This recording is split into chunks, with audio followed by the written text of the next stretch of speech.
Having attained to the viewpoint that puts you into the right relations with the world and with your fellow men, the next step is consecration. And consecration in its true sense simply means obedience to the soul. You have that within you, that which is always impelling you toward the upward and advancing way. And that impelling something is the divine principle of power. You must obey it without question. No one will deny the statement that if you are to be great, the greatness must be a manifestation of something within. Nor can you question that this something must be the very greatest and highest that is within. It is not the mind, or the intellect, or the reason.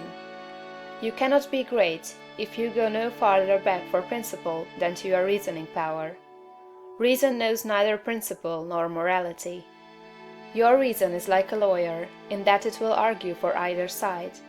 The intellect of a thief will plan robbery and murder as readily as the intellect of a saint will plan a great philanthropy. Intellect helps us to see the best means and manner of doing the right thing, but intellect never shows us the right thing. Intellect and reason serve the selfish man for his selfish ends as readily as they serve the unselfish man for his unselfish ends.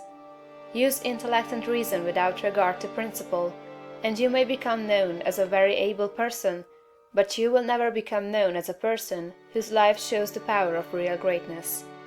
There is too much training of the intellect and reasoning powers, and too little training in obedience to the soul. This is the only thing that can be wrong with your personal attitude, when it fails to be one of obedience to the principle of power. By going back to your own center, you can always find the pure idea of right for every relationship. To be great and to have power, it is only necessary to confirm your life to the pure idea as you find it in the great within. Every compromise on this point is made at the expense of a loss of power. This you must remember. There are many ideas in your mind that you have outgrown, and which, from force of habit, you still permit to dictate the actions of your life. Cease all this. Abandon everything you have outgrown.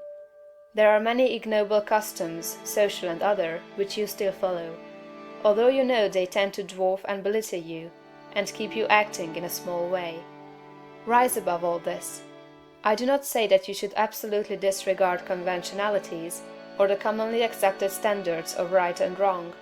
You cannot do this, but you can deliver your soul from most of the narrow restrictions that bind the majority of your fellow men.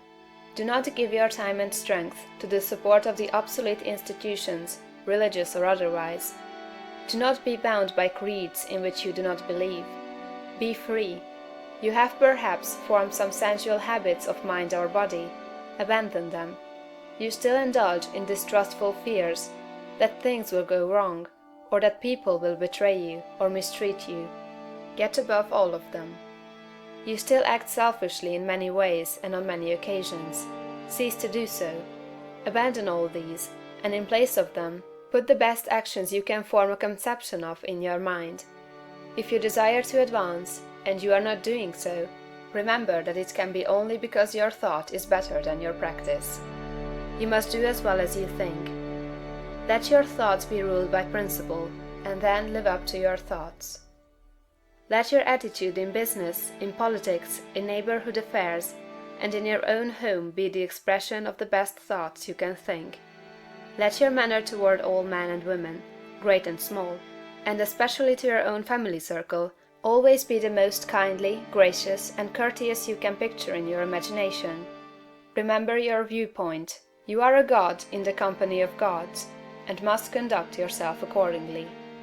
The steps to complete consecration are few and simple. You cannot be ruled from below if you are to be great. You must rule from above. Therefore, you cannot be governed by physical impulses. You must bring your body into subjection to the mind. But your mind, without principle, may lead you into selfishness and immoral ways. You must put the mind into subjection to the soul, and your soul is limited by the boundaries of your knowledge.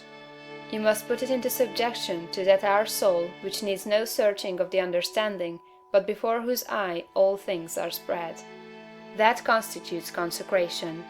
Say, I surrender my body to be ruled by my mind. I surrender my mind to be governed by my soul. and I surrender my soul to the guidance of God.